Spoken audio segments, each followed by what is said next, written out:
John 290 ayat 1 saja, jemaat boleh tetap duduk.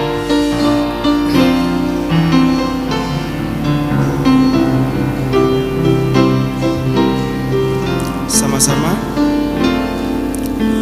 Duduk dekat kaki Yesus dan mendengar sabdanya. Itulah tempat terindah, ku mau tetap serta Dia. Duduk dekat kaki Yesus, di sana ku pandang terang kasih-Nya yang tak terduga, rahmat-Nya tak terbilang.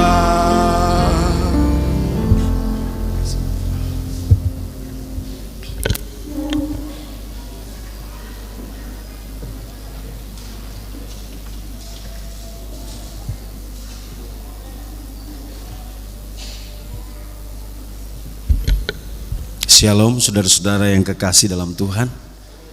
Selamat hari Sabat untuk seluruh jemaat IPH dan tamu-tamu yang hadir. Saya berterima kasih banyak untuk kesempatan yang diberikan buat saya melayani di jemaat IPH yang kedua kali. Dan kita bersyukur kepada Tuhan di tengah-tengah kehidupan dunia yang begitu luar biasa, penuh dengan masalah. Terlebih saudara-saudara, kita bisa amati kejadian-kejadian yang terjadi di Indonesia akhir-akhir ini. Bagaimana umat-umat Tuhan dalam minggu ini yang sedang beribadah lalu menghadapi masalah yang sangat besar. Oleh karena beberapa orang meledakkan diri, maka begitu menyedihkan kehidupan umat-umat Tuhan di akhir-akhir zaman ini. Tapi kita bersyukur kepada Tuhan, saudara dan saya masih bisa beribadah pada hari Sabat ini, bukan karena kuat dan kuasa kita, tetapi saya percaya ini karena kemurahan Tuhan. Mari kita berdoa sebelum kita memulai ibadah kita. Tuhan, saat ini kami mau mendengar Tuhan berbicara. Berdirilah Tuhan di depan dan sembunyikan hamba di belakang. Apapun yang keluar dari mulut hamba, biarlah bukan datang dari diri hamba sendiri, tetapi hanya dari Tuhan saja. Biarlah hanya Alkitab dan Alkitab saja yang kami pelajari, sehingga itu menguatkan kami untuk hidup setia sampai Tuhan datang. Di dalam nama Yesus Kristus kami berdoa. Amin. Saudara-saudara yang kekasih dalam Tuhan, waktu sudah menunjukkan jam 12, tapi saya dengar jemaat IPH sangat setia untuk mendengar sampai selesai. Di Unai kalau sudah jam 12 saudara sudah tahu apa yang dilakukan oleh mahasiswa.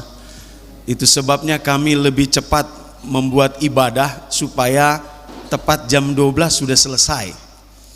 Tetapi di sini saudara-saudara, saya percaya tidak ada yang bawa sendok ke dalam ruangan gereja, dan saudara akan tetap bertahan sampai akhir. Saya percaya saudara-saudara, firman Tuhan ini akan menguatkan rohani saudara.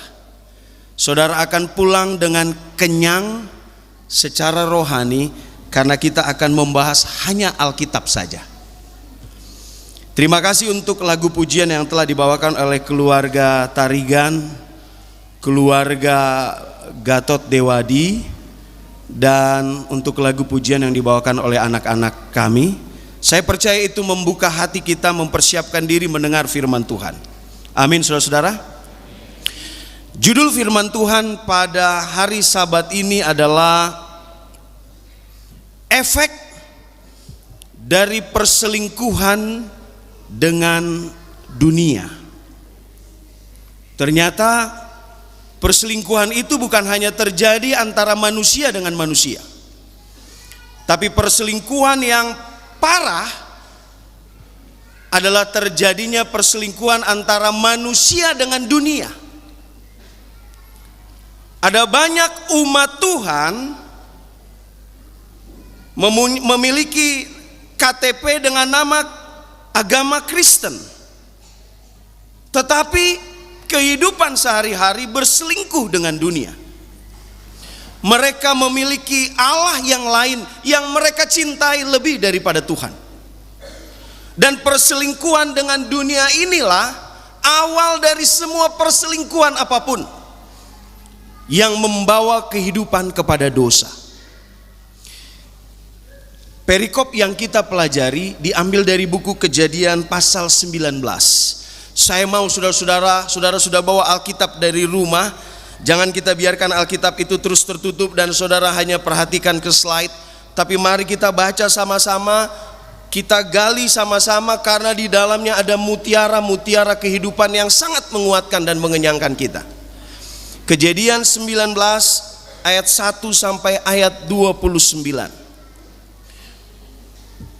Khotbah ini dibagi dalam 4 bagian. Yang pertama, cinta pada pandangan pertama. Sebelum kita bahas Kejadian 19, kita bahas latar belakang. Kenapa peristiwa ini bisa terjadi? Kenapa Tuhan begitu murka dan membakar habis kota Sodom dan Gomora? Rupanya diawali oleh cinta pada pandangan pertama dari salah satu pelakon dalam perikop ini. Bagian yang kedua adalah nikmatnya cinta tersembunyi bejatnya dosa. Di dalam perselingkuhan yang terjadi dari salah satu pelakon dari cerita ini, dia cinta namun rupanya dia tidak sadar ada dosa besar yang menunggu dia untuk menghancurkan dia dan keluarganya. Yang ketiga, perselingkuhan dengan dunia menghancurkan dirinya dan menghancurkan keselamatannya. Dan yang terakhir, doa pengantara dari seorang sahabat untuk Lot yang jatuh cinta oleh karena melihat kota Sodom. Kita mulai dari yang pertama. Cinta pada pandangan yang pertama. Sebelum kita bahas Kejadian 19, mari kita mundur sedikit beberapa pasal melihat Kejadian 13. Saudara perhatikan Kejadian 13, judul perikopnya apa saudara-saudara? Abraham dan Lot berpisah. Mari kita perhatikan. Lot seorang keponakan Abraham. Lot memanggil Abraham tulang. Lot memanggil Abraham om, paman. Tetapi Lot tidak tahu diri. Kenapa saya katakan Lot tidak tahu diri? Lot keluar dari Ur Kasdim bersama-sama Abraham. Saya coba berpikir, kenapa Lot harus ikut Abraham? Bukankah Lot punya ayah? Bukankah Lot punya keluarga? Kenapa harus ikut dengan Abraham? Mungkin kebaikan Abraham mengizinkan Lot ikut kepadanya untuk belajar kehidupan di mana takut akan Tuhan. Tetapi kenapa saya sebutkan Lot tidak tahu diri? Ketika kedua-duanya bertambah kaya, Alkitab mengatakan Abraham punya ternak semakin banyak, Lot punya ternak semakin banyak. Sudah seharusnya sebagai orang yang menumpang, maka Lot tahu diri. Tapi Lot tidak tahu diri. Lot tidak nasihati gembalanya. Lot biarkan gembalanya bertengkar dengan gembala Abraham. Itu sebabnya saya katakan Lot tidak tahu diri. Harusnya ketika jumlah itu sudah semakin banyak, dengan hikmat dan bijaksana Lot katakan, kalau gembala pamanku makan di rumput sana, kalian carilah di rumput yang lain. Tetapi tidak. Lot biarkan gembalanya berkelahi dengan gembala Abraham. Perkelahian itu terjadi bukan sekali, berulang-ulang kali. Pepatah Jawa katakan, yang dewasa yang mengalah. Maka Abraham sebagai orang yang lebih tua, yang seharusnya dihormati oleh Lot, justru memberikan nasihat kepada Lot. Dia bawa keponakannya ini ke satu tempat yang tinggi, melihat latar belakang keributan yang terjadi, lalu dia bilang kepada Lot, Lot, keponakanku, semakin banyak domba-domba kita, dan saya mendengar berulang-ulang kali terjadi perkelahian di antara gembala-gembala. Bagaimana kalau kita berpisah? Karena kalau kita sama-sama terus, itu akan terus berkelahi. Oh boleh. Lalu Abraham katakan, kau lihatlah seluruh lembah-lembah di bawah sini. Kau lihat dari ujung kanan sampai ujung kiri. Pilihlah yang mana yang engkau mau pilih. Kalau engkau pilih kanan, maka aku akan ambil yang kiri. Tapi kalau kau pilih kiri, aku akan ambil yang kanan. Saudara-saudara, Abraham memberikan kesempatan kepada Lot. Seharusnya tidak. Kalau orang yang beretika, maka yang tua yang pilih. Tetapi Abraham orang yang sangat berbeda. Saudara-saudara yang kekasih dalam Tuhan, seringkali konflik terjadi dalam kehidupan sehari-hari. Konflik terjadi di dalam rumah tangga, dalam keluarga, dalam jemaat, dalam kehidupan sosial.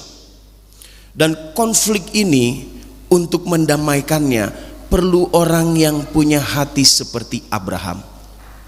Orang yang dewasa, orang yang mengalah, orang yang perlu kerendahan hati. Karena ketika dua orang keras kepala, maka konflik itu tidak akan pernah selesai. Abraham lebih tua, tetapi Abraham menunjukkan sikap rendah hati. Lot melihat bahwa lembah Yordan, saudara-saudara, lembah Yordan itu begitu indah, subur. Nyonya White katakan seperti taman surga. Maka Lot mengambil keputusan untuk tinggal di lembah Yordan. Harusnya pilihan itu dia serahkan kepada pamannya. Tetapi pamannya katakan, oke, kalau engkau pilih di sana, aku akan pilih di tempat lain. Kejadian 13, setelah Lot memilih yang indah baginya, kalau saudara baca sampai selesai, Allah bilang sama Abraham, Abraham, lihatlah, sejauh mata memandang, tanah itu akan aku berikan kepadamu. Mari kita lihat perbedaan Lot dengan Abraham. Yang pertama, Lot egois. Abraham orang yang murah hati. Lot rakus dan serakah. Dia serakah. Lebih mementingkan keinginan diri daripada memperhatikan hubungan persaudaraan. Sedangkan Abraham mengendalikan diri. Lot memilih berdasarkan mata jasmani, sedangkan Abraham melihat selalu dari mata rohani. Lot bermain-main dengan pencobaan, sedangkan Abraham menjauhi masalah. Saudara-saudara, dua tipe orang ini akan selalu ada di dunia.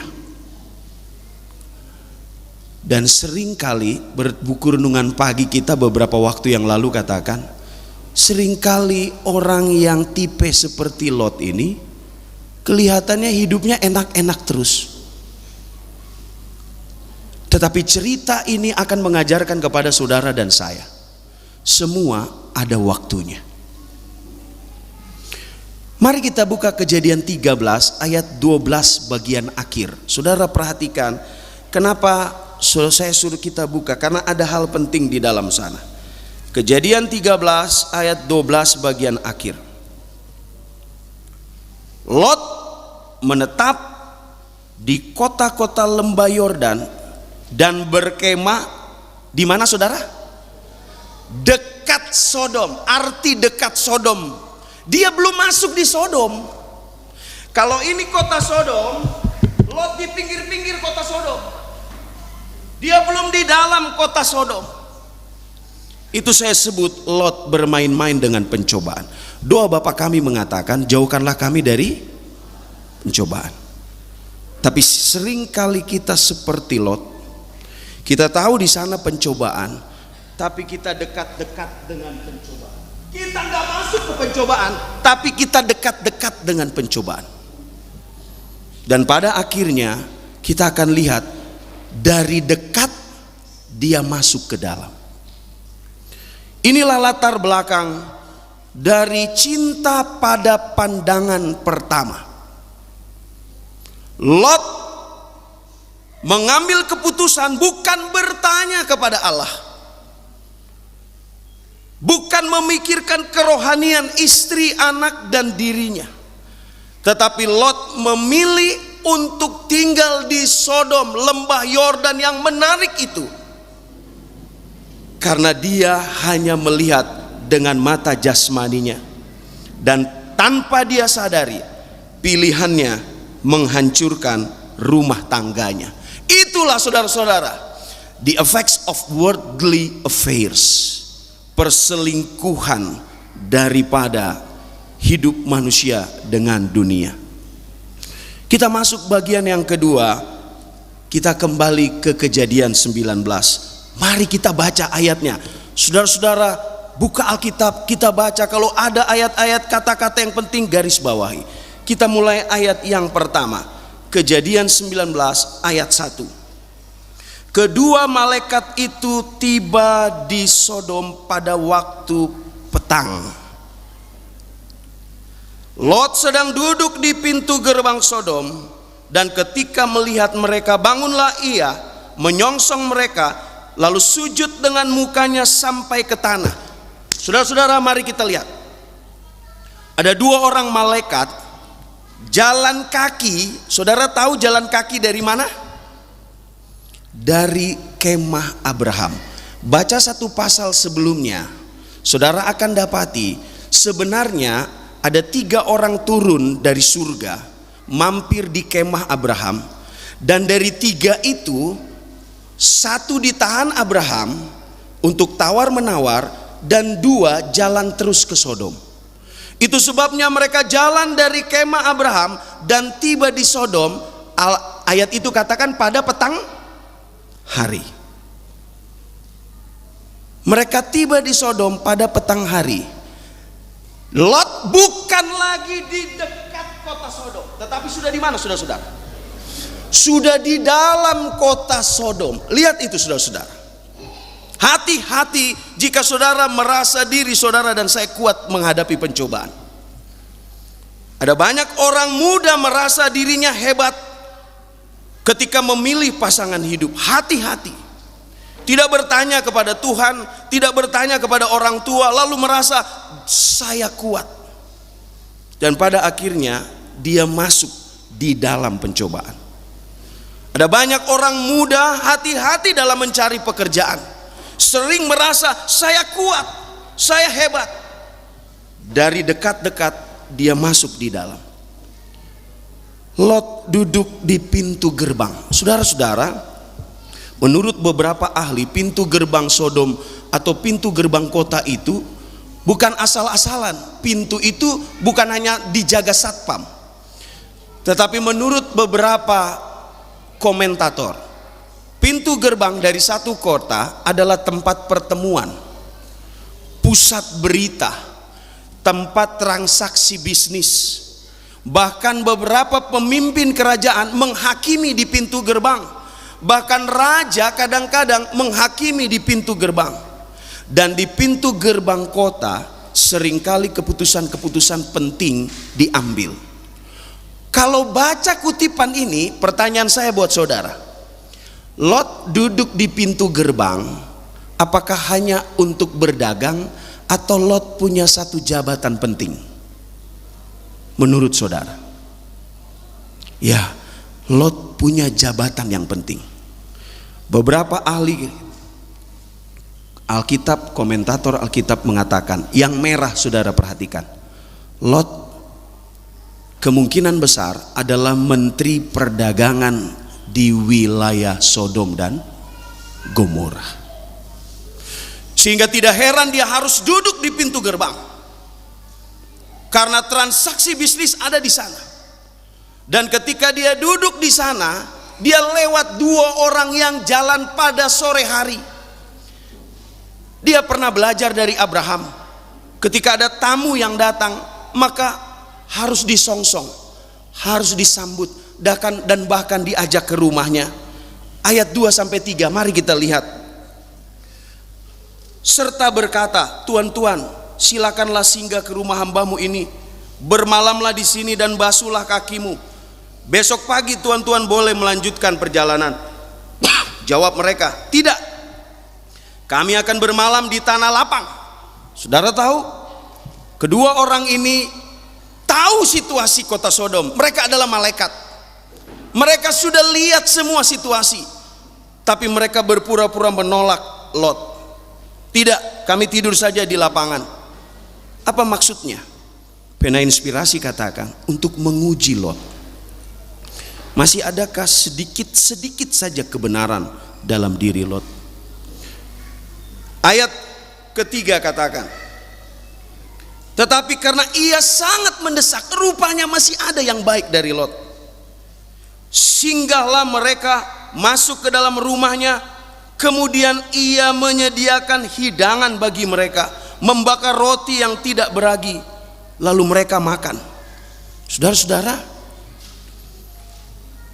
Lot tahu bahwa orang Sodom jahat. Itu sebabnya orang yang masih polos itu, Lot sengaja paksa dan desak untuk tinggal di rumahnya. Dan waktu mereka berbincang-bincang, saya percaya orang sudah melihat dari jauh kedua malaikat ini. Dan orang sudah berpikir negatif. Ayat 4 berkata, mari kita lihat saudara-saudara. Tetapi sebelum mereka tidur, orang-orang lelaki dari kota Sodom, dari yang muda sampai yang tua, bahkan seluruh kota, perhatikan kalimat berikutnya, tidak ada yang terkecuali. Ketika Alkitab sebutkan ini tidak termasuk anak-anak di bawah 12 tahun. Berarti dari 12 tahun ke atas sampai tua jompo, tidak terkecuali. Mereka sudah kepung rumah Lot. Saudara, apa kalimat yang mereka katakan? Di mana orang yang datang kepadamu malam ini, bawalah mereka keluar kepada kami supaya kami pakai. Di dalam International Standard Version dikatakan begini, we can have sex with them. Kami mau melakukan hubungan seks dengan mereka. Coba Anda bayangkan, semua laki-laki kepung dan katakan, mana mereka? Keluarkan mereka, kami mau pakai. Saudara bisa bayangkan, kalimat itu keluar dari mulut orang-orang itu, kemungkinan besar. Laki-laki sesama laki-laki di antara mereka sudah pernah saling berhubungan seks. Sesama laki-laki di antara mereka sudah saling berhubungan seks. Sehingga ketika ada orang baru datang, mereka juga mau merasakan di luar dari antara mereka. Begitu bejatnya orang di kota Sodom. Tidak heran dari nama kota inilah lahir salah satu tindakan kriminalitas yang diakui di seluruh dunia sampai hari ini, yaitu sodomi. melakukan hubungan seks yang tidak wajar. Alkitab mengatakan orang-orang yang melakukan sodomi, bahasa Alkitab disebut orang-orang pemburit, tidak masuk dalam kerajaan surga. Begitu bejat kota ini. Mereka kepung dan mereka mulai teriak. Mungkin mereka sudah goyang-goyang rumah Lot. Maka dengan tenang Lot mencoba keluar lalu menemui mereka. Mari kita baca saudara-saudara ayatnya. Kita baca ayat yang ke-6 sampai 8. Keluarlah Lot menemui mereka ke depan pintu, tetapi pintu ditutupnya di belakangnya. Jadi Lot keluar, Lot tarik pintu di belakang. Lot mau jaga orang itu. Apa yang Lot lakukan sudah baik, penuh etika, menjaga tamu yang bertamu ke rumah. Dia tutup pintu di belakangnya. Saudaraku, dia mulai bicara dengan tenang. Janganlah berbuat jahat. Tapi lihat, saudara perhatikan kalimat berikutnya. Kamu tahu, aku mempunyai 2 orang anak perempuan yang belum pernah dijama laki-laki. Baiklah mereka aku bawa keluar kepadamu. Aku punya 2 orang anak perempuan. Bagaimana kalau aku tukar ajalah? Janganlah sama tamuku itu saudara. Sahabatlah sama anakku. Saya kasih. Kamu mau bikin apa sama anakku silakan. Mereka belum pernah tidur dengan laki-laki. Tapi janganlah dengan tamuku. Pertanyaan saya untuk saudara renungkan. Lot ayah yang normal atau tidak? Menurut saudara. Bagaimana menurut saudara? Normal atau tidak? Tidak. 2 orang itu orang asing. Karena 2 orang itu belum beritahu Lot bahwa kami malaikat. Belum. 2 orang itu orang asing. Lot tidak kenal. Tapi Lot rela mengorbankan 2 anak perempuannya untuk, mohon maaf, diperlakukan dengan tidak baik oleh seluruh laki-laki. Dan demi untuk menjaga 2 orang itu. Disinilah kita amati Lot sudah tidak punya cara berpikir yang benar. Tinggal di tengah kota yang jahat membuat pikiran Lot sudah tidak lagi melihat sesuatu dengan benar. Hati-hati saudara-saudara. Hati-hati. Ketika kita sudah masuk di dalam dosa, dosa akan membuat kita untuk berpikir tidak benar. Saya bisa bayangkan 2 anak perempuan Lot ada di dalam dan mendengar kalimat dari mulut ayahnya sendiri menjual mereka untuk mempertahankan 2 laki-laki di dalam. Tentu perasaan mereka sebagai anak yang normal kecewa dan sakit hati. Dan tidak heran kalau saudara baca cerita ini sampai selesai, kedua anak perempuan itu akhirnya memperlakukan Lot dengan tidak baik. Saudara-saudara yang kekasih di dalam Yesus Kristus, Lot hilang kesadaran akan bahayanya dosa. Lot sudah tidak mampu untuk berpikir dengan tenang. Nyonya White katakan, kenapa orang Sodom bisa jahat? Dari mana asal mula mereka berpikir melakukan hubungan seks sesama jenis? Dari mana mulainya? Ini dia. Saudara perhatikan kutipan ini, maka kita harus berhati-hati ke depan. Dosa besar Sodom dan Gomora adalah kelimpahan yang terdapat di mana-mana menimbulkan kemewahan dan kesombongan. Kemalasan dan kekayaan telah mengeraskan hati. Manusia yang belum pernah menderita kekurangan atau tertindih oleh kesedihan. Kesukaan terhadap kepelesiran ditingkatkan oleh kemewahan serta waktu yang senggang. Dan orang banyak menyerahkan diri mereka kepada pemanjaan akan hawa nafsu birahi. Dimulai saudara-saudara dari rasa kemewahan, apa saja ada. Karena apa saja ada, orang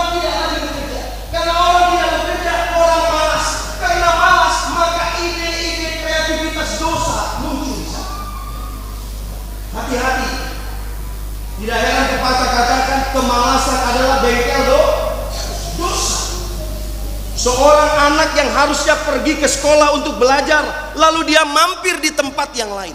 Hati-hati, maka rasa malas akan menjadi bengkel dosa. Dosa akan lari di sana, akan lahir di sana. Seorang suami yang harusnya pergi bekerja ke kantor, tapi menyimpang. Hati-hati, waktu senggang akan dipakai setan untuk menimbulkan kreativitas dosa. Seorang istri yang harusnya punya waktu luang untuk berdoa dan belajar Alkitab, namun karena kemewahan hidup dan kenyamanan hidup, malas, maka setan akan masuk menawarkan kreativitas dosa. Tidak heran, lahirlah sodomi. Kelakuan seks yang tidak normal terjadi oleh karena manusia tidak gunakan waktunya dengan baik. Tinggal di Sodom membuat Lot tidak memiliki standar rohani yang baik. Lot memang orang sopan santun. Kalau saudara baca, ketemu dengan malaikat, dia sangat sopan. Tetapi sopan tidak cukup untuk membuat selamat. Amin. Yang membuat orang selamat adalah kebenaran. Bukan karena saudara baik, bukan karena saudara sopan. Yang membuat saudara selamat adalah saudara mempertahankan kebenaran. Lot rela mengorbankan anak perempuannya demi orang asing yang tidak dikenalnya. Lot menurunkan standar rohaninya hanya untuk menerima kesenangan dunia. Cintanya kepada dunia membuatnya gagal memantulkan terang di kota Sodom. Saudaraku yang kekasih dalam Yesus, tanpa Lot sadari, Lot ada di sana harusnya terangnya bercahaya. Lot bukan harus menjadi sama dengan orang Sodom, tapi Lot harus memantulkan terang Allah. Tetapi kenyataannya Lot ada di Sodom, terangnya redup. Dari 100 watt ketika keluar dari rumah Abraham, turun jadi 50 watt, turun jadi 20 watt, turun jadi 50 watt. Yang jadi masalah, dia menjadi redup dan kejahatan berkuasa atas dia. Inilah efek dari perselingkuhan dengan dosa. Hati-hati saudara-saudara yang kekasih di dalam Tuhan. Ketika kita menyadari bahwa ini adalah satu kesalahan dan kita membiarkan terus-menerus, maka dosa akan menguasai kita. Mari kita lanjutkan ke ayat yang ke-9. Semua baca Alkitabnya. Kita baca sama-sama. 1, 2, 3. Tetapi mereka berkata, enyahlah lagi, kata mereka. Orang ini datang ke sini sebagai orang asing dan dia mau menjadi hakim atas kita. Sekarang kami akan menganiaya engkau lebih daripada kedua orang itu. Lalu mereka mendesak orang itu, yaitu Lot, dengan keras. Dan mereka mendekat untuk mendobrak pintu. Tetapi kedua orang itu mengulurkan tangannya, menarik Lot masuk ke dalam rumah, menutup pintu. Lihat, ketika Lot katakan, janganlah, aku kasihlah anakku. Apa yang mereka katakan? Kalimat Lot sama seperti bensin yang disiram di kobaran api. Bukan meredakan, tetapi malah membuat orang Sodom marah. Siapa lu? Memangnya siapa kamu? Mau atur-atur saya? Saudara, begitulah kehidupan bukan hanya zaman Lot, zaman sekarang. Ketika saudara mau berbicara benar di tengah-tengah orang jahat, kebenaran saudara yang saudara nyatakan seperti sulu, seperti bensin yang membakar orang-orang fasik itu. Siapa kamu? Malah mereka mau menghantam Lot. Untung malaikat menarik Lot dan menyembunyikan Lot di dalam rumah. Dan Alkitab katakan di ayat yang ke-11, saudara perhatikan, mereka membutakan mata orang yang di depan pintu rumah itu, dari yang kecil sampai yang besar, sehingga percumalah orang-orang itu mencari-cari pintu. Disinilah kedua orang itu menunjukkan siapa mereka. ketika mereka membutakan mata orang-orang jahat, disinilah Lot tahu bahwa ini bukan orang sembarangan. Saudara-saudara, hati-hati. Hati-hati dengan segala penawaran dunia. Hati-hati dengan segala keindahan dunia. Setan tidak pernah berkata kepada Hawa, kalau Hawa makan buah ini, Hawa akan sengsara waktu melahirkan. Hawa keturunannya akan menderita seumur hidup. Tidak pernah. Setan tidak pernah katakan itu di awal. Setan tidak pernah katakan kepada Lot di awal, Lot, kalau kamu masuk di Sodom, istrimu akan jadi tiang garam. Tidak pernah. Setan tidak pernah katakan kepada Lot bahwa kalau kamu masuk di Sodom, anakmu akan memperkosa kamu. Tidak pernah. Setan selalu menawarkan sesuatu yang indah di depan. Setan tidak pernah bilang kepada seorang perokok bahwa kalau engkau merokok, engkau akan kanker paru-paru. Tidak. Setan selalu mengatakan kalau engkau merokok, maka engkau akan seperti laki-laki maco. Pria punya selera. Pada kenyataannya, pada akhirnya orang itu sengsara. Setan tidak pernah katakan kepada seorang peminum di awal, kalau engkau minum maka engkau akan pukuli istrimu, pukuli anakmu, dan engkau akan menderita karena itu. Tidak. Setan selalu mengatakan hal yang indah di depan. Hati-hati saudara-saudara. Kehidupan Lot mengajarkan kepada kita, jangan pernah main-main dengan pencobaan. Setan menawarkan selalu hal yang indah di depan, tetapi bagian yang kedua katakan membawa kepada kehancuran. Saudara-saudara, mari kita lihat ayat yang ke-12. Lalu kedua orang itu berkata kepada Lot, siapakah kaummu yang ada di sini? Menantu, anakmu laki-laki, anakmu perempuan, atau siapa saja kaummu di kota ini? Bawalah mereka keluar dari tempat ini. Perhatikan ayat 13, ayat inti kita saudara-saudara. Sebab kami akan memusnahkan tempat ini karena banyak keluh kesah orang tentang kota ini di hadapan Tuhan. Sebab itulah Tuhan mengutus kami untuk memusnahkannya. Saudara perhatikan sebentar. Sebelum ayat 12 dan ayat 13 dikatakan, mari kita mundur satu perikop. Ayat 18 perikop kedua, doa syafaat Abraham untuk Sodom. Tuhan bilang sama Abraham, Abraham, maksud kedatanganku ini bukan hanya mau beritahu bahwa kamu akan punya anak, kamu akan diberkati.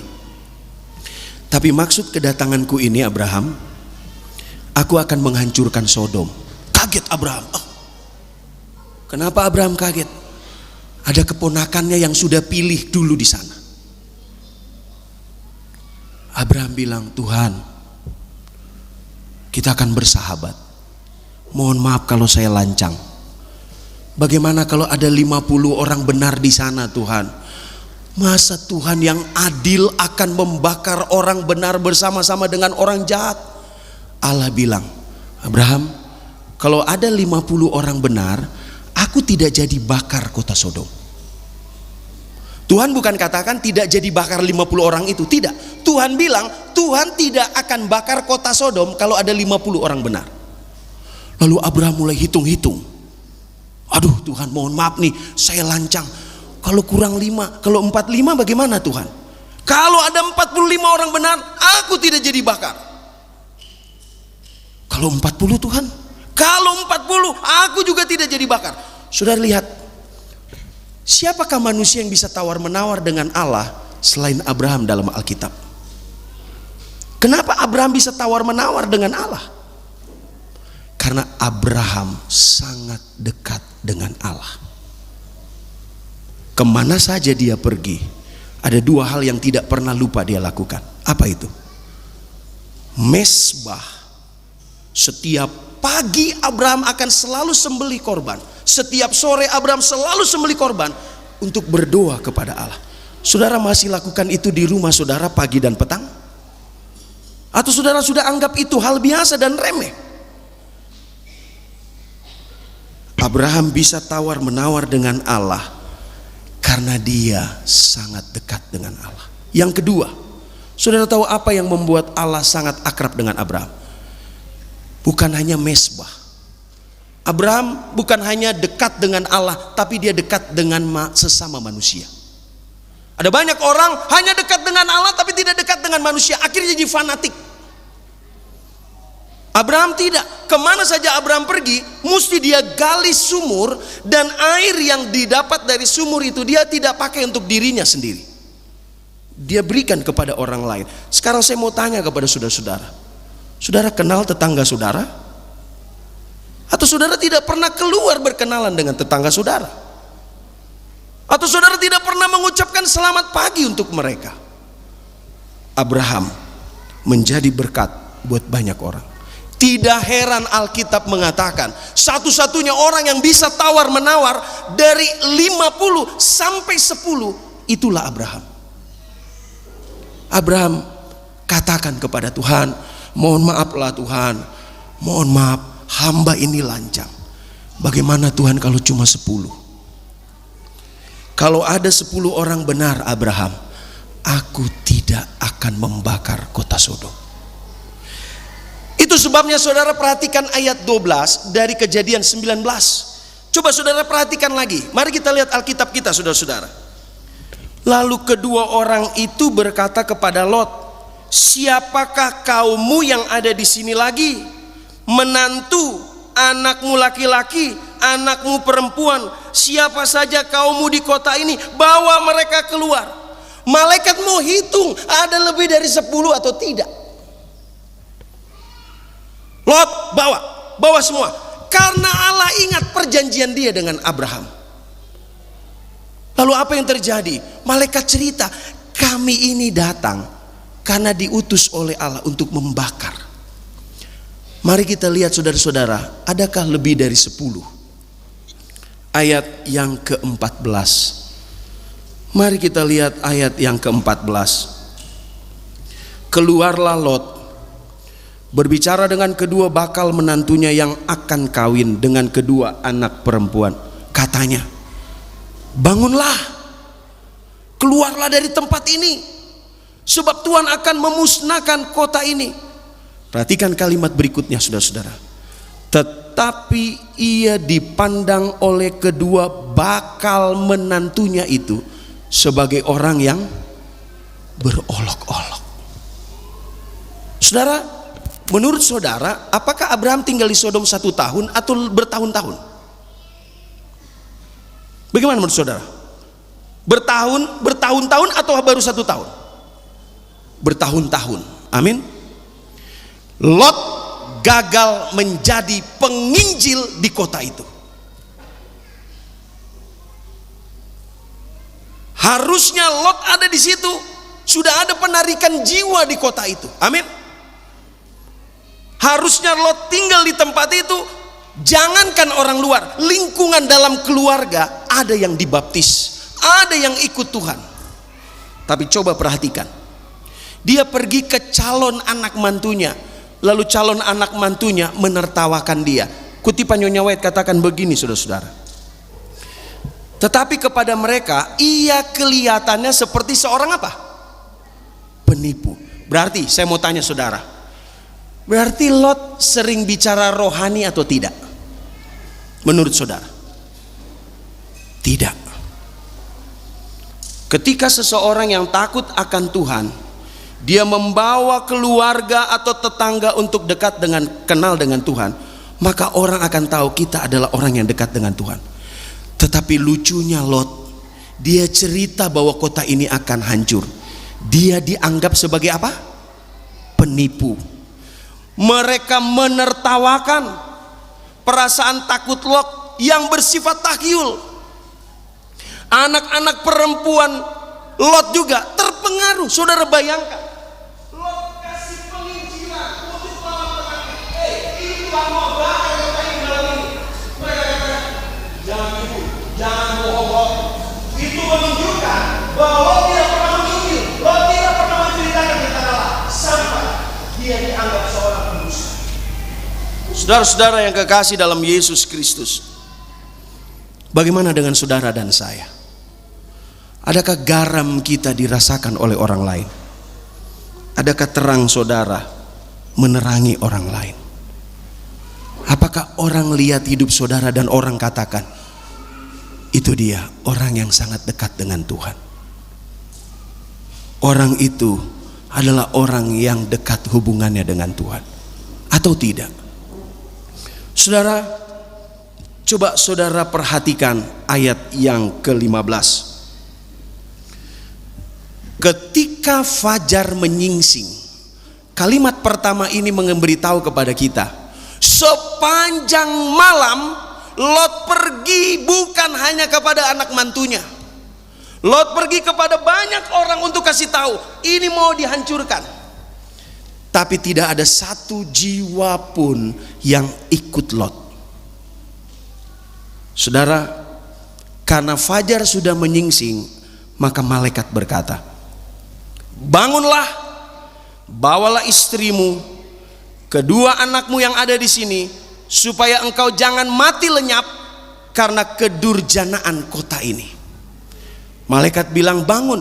Apa kalau tidur? Tidak, Lot tidak tidur. Lot sedang terbuka matanya. Tetapi Lot tertidur secara kerohaniannya. Bangun, bawa istri dan anakmu. Saudara, ini seperti satu pemaksaan. Karena kalau kita baca di kalimat yang tulisan Ellen White katakan, istri dan anak Lot tidak ingin keluar. Jangankan istri dan anak Lot, dengan kalimat berikutnya di ayat 16, coba saudara perhatikan ayat 16. Ia berlambat-lambat. Apa artinya? Saya punya anak 4.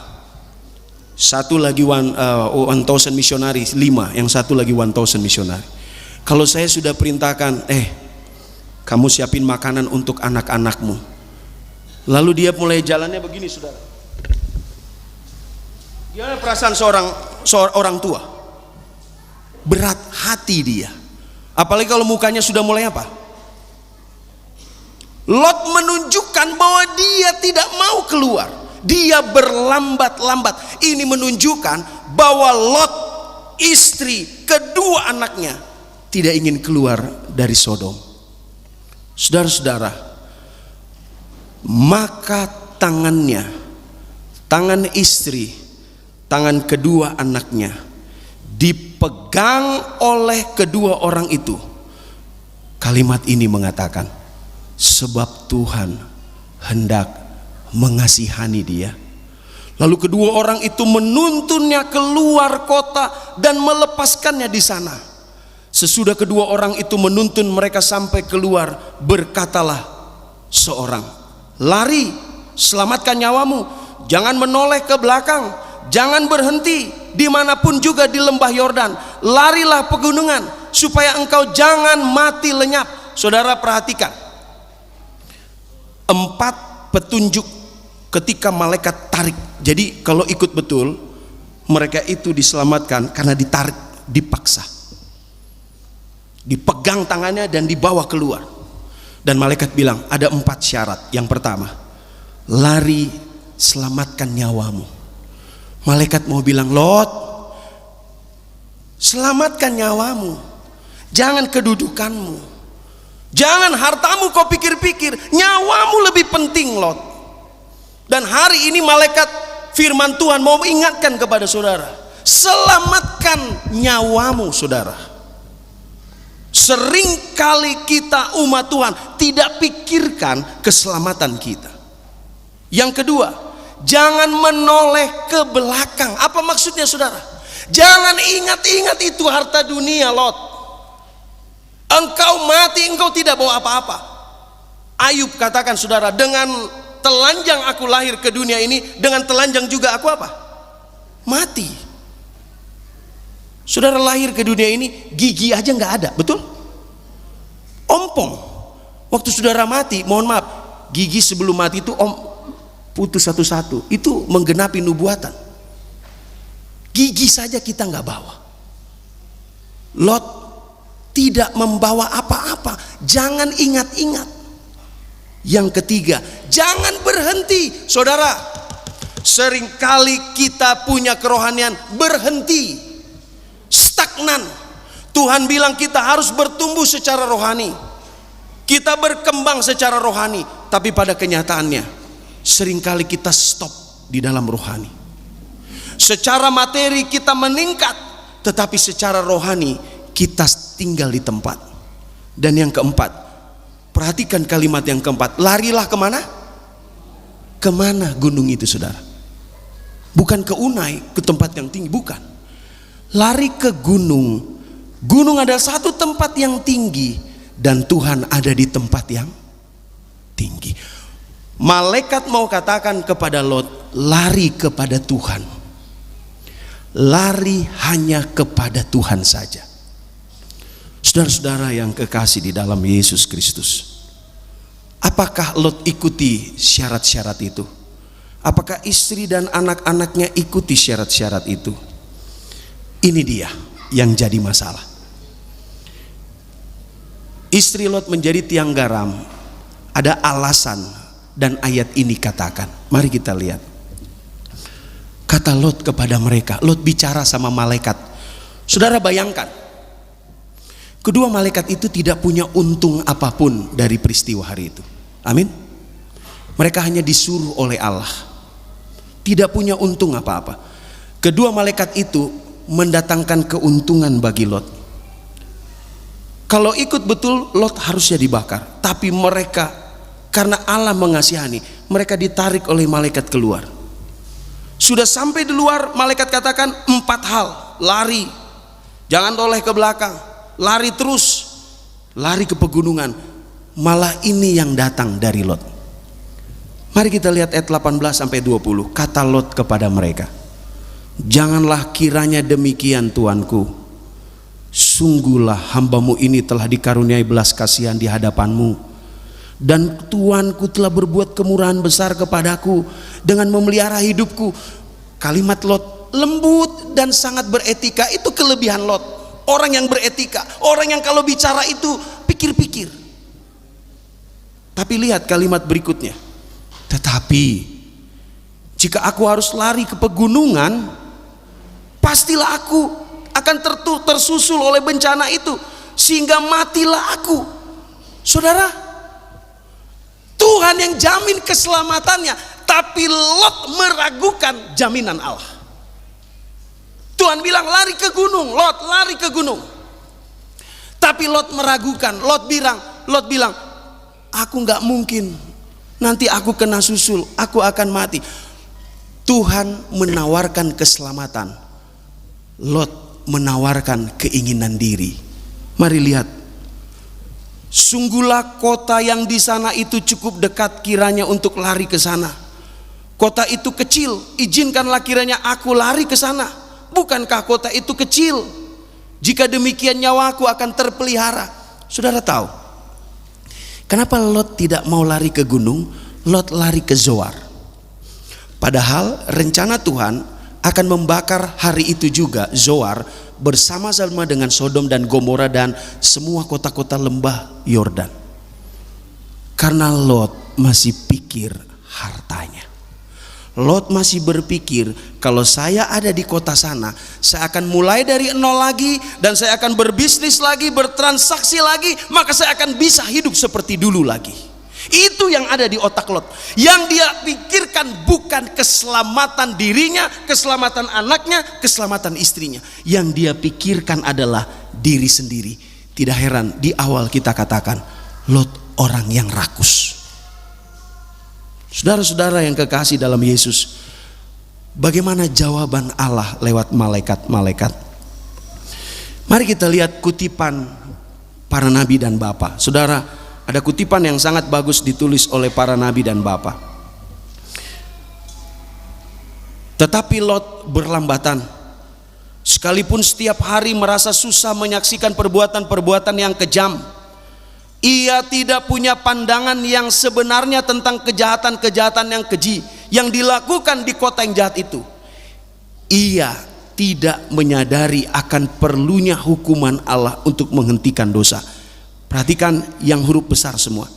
Pikiran untuk meninggalkan mereka yang paling dekat di hatinya di atas dunia ini kelihatannya lebih berat daripada apa yang ditanggungnya.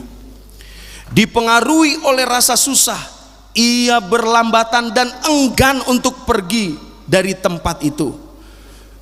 Dikatakan lebih lanjut, perintah surga ada di sampingnya, tetapi ia meminta supaya hidupnya diselamatkan, seolah-olah Allah yang telah menyatakan penjagaan serta kasih baginya tidak akan memeliharakannya. Seharusnya ia telah mempercayakan diri sepenuhnya kepada pesuruh ilahi itu tanpa keraguan-raguan. Lihat, Lot menawar kepada malaikat, menunjukkan bahwa ia tidak percaya kepada Allah. Ayat 21 sampai ayat 23. Saut malaikat itu kepadanya, baiklah, dalam hal ini pun permintaanmu kuterima dengan baik, yakni kota yang telah kau sebut itu tidak akan kutunggang balikan. Cepatlah lari ke sana, aku tidak dapat berbuat apa-apa sebelum engkau sampai ke sana. Saudara tahu berapa jarak dari Sodom ke Zoar? Saya cari di internet. Jarak antara Sodom ke Zoar, kota yang Lot minta izin untuk lari, 42 kilometer. Jauh, saudara-saudara. Kalau saudara pernah jalan pagi dengan kecepatan kaki yang cepat, mungkin 4 km sampai 6 km 1 jam. Dan Tuhan tidak bakar kota Sodom sebelum Lot sampai di mana? Zoar. Apa yang ada di dalam sana? Allah mengasihi Lot, walaupun sebenarnya ia tidak layak untuk dikasihi. Allah masih kasih kesempatan untuk Lot. Ayat 24 sampai ayat 25. Kemudian Tuhan menurunkan hujan belerang dan api atas Sodom dan Gomora, berasal dari Tuhan, dari langit. Ditunggang balikannya lah kota-kota itu, lembah Yordan, dan semua penduduk kota itu serta tumbuh-tumbuhan. Mari kita lihat kutipan Ellen White. Banyak orang mengatakan Tuhan itu jahat, Tuhan itu tidak punya kasih ketika air bah, ketika Sodom dan Gomora. Mari kita renungkan kutipan ini, saudara-saudara. Sekalipun Allah penuh rahmat, bersikap panjang sabar terhadap orang-orang yang melanggar, ada satu batas di mana lebih daripada itu manusia tidak akan dibiarkan terus-menerus berbuat dosa. Bila mana tiba kepada batas itu, panggilan rahmat akan ditarik dan penghukuman pun mulailah. Penduduk Sodom telah melampaui batas panjang sabar ilahi, batas yang tersembunyi antara kesabaran Allah dan murkanya. Saudara, bagi kita yang masih sering bermain-main dengan dosa, kutipan ini mengingatkan kita, Allah panjang sabar, namun di dalam kesabarannya ada batas waktunya.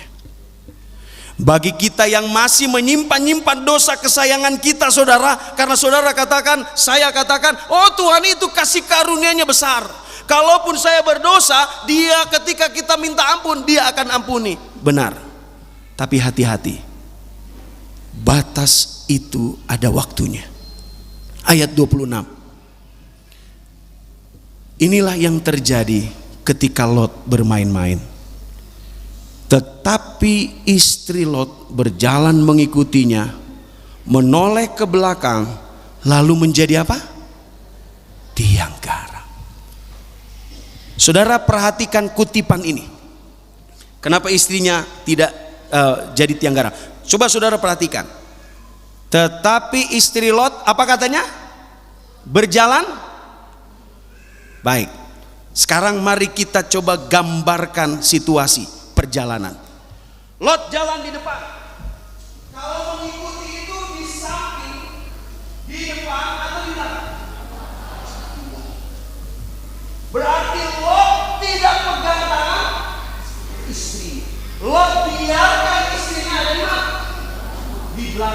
Dan apa yang terjadi? Istri yang tidak pernah dibimbing, diperhatikan, diajarkan tentang kerohanian, tergoda untuk menoleh ke belakang. Kenapa Hawa pergi ke tempat buah pengetahuan baik dan jahat? Tidak bersama-sama dengan suaminya. Saudara-saudara, para suami yang saya kasihi, dimanapun Anda berada, bersamalah dengan istri. Ketika kita tinggalkan istri di belakang, apa yang terjadi? Istri Lot menjadi tiang garam. Pertanyaan saya, apakah 100% murni kesalahan istri Lot? Apakah istri Lot menjadi tiang garam 100% karena kesalahan istrinya? Tidak. Adakah Lot ambil bagian dari peristiwa itu? Ya. Kenapa? Lot tidak menanamkan kebenaran dengan baik. Di gambar itu mereka bertiga terus berjalan bersama malaikat, dan Lot tidak berani menengok ke belakang lagi oleh karena istrinya sudah menjadi tiang garam. Saudara-saudara, harga yang mahal harus dibayar oleh Lot karena cinta Lot kepada kesenangan dunia. Ingat saudara, saat ini mungkin kita sedang menikmati kesenangan dunia.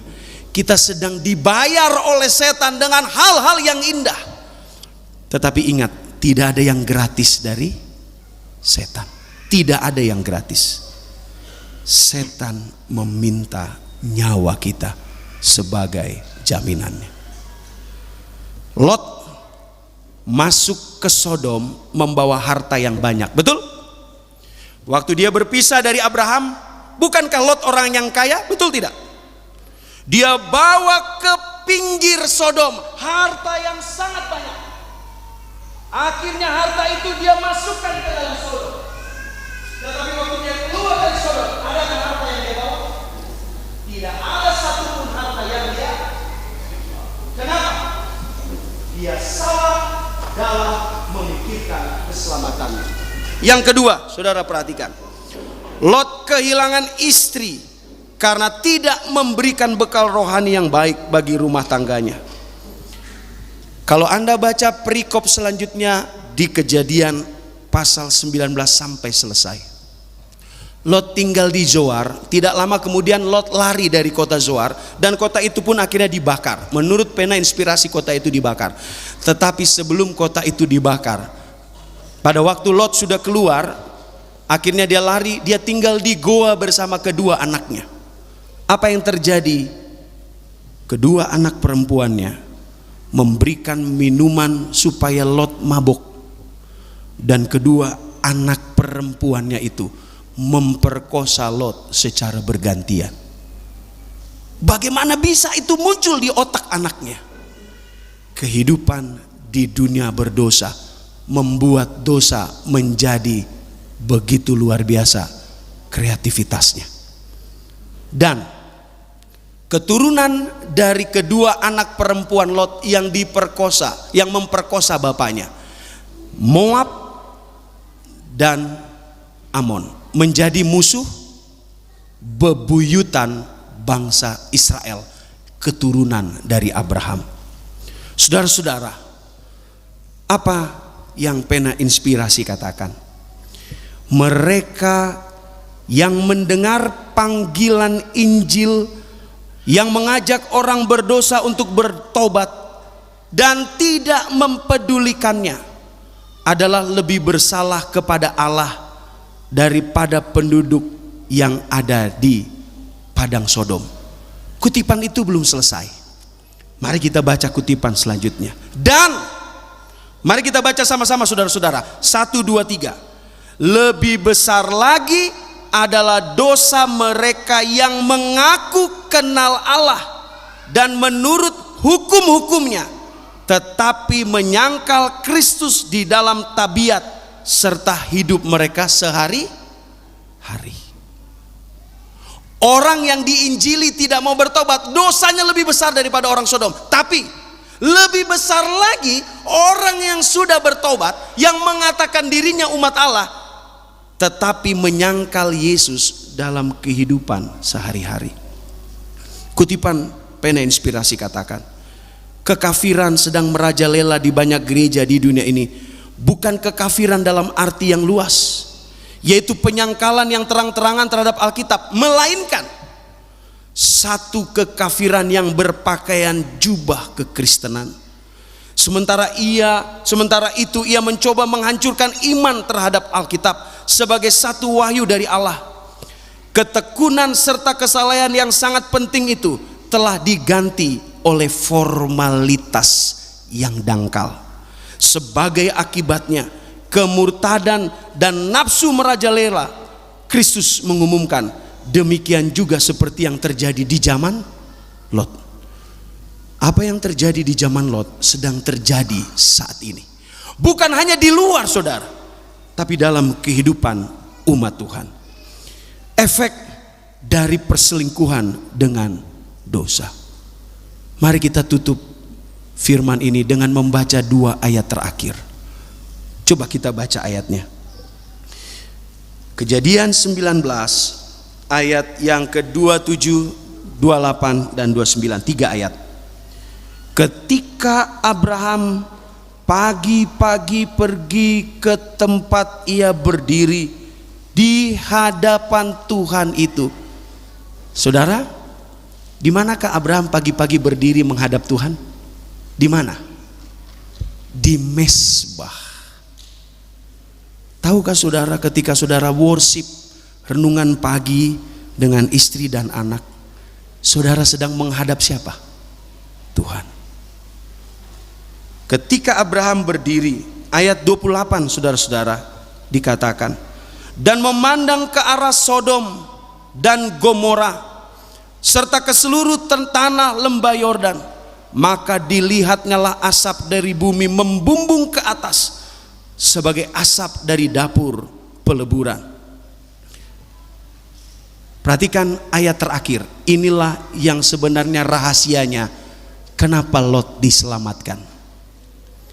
Demikianlah pada waktu Allah memusnahkan kota-kota di lembah Yordan dan menunggang balikan kota-kota kediaman Lot, Allah ingat kepada Abraham, lalu dikeluarkannya lah.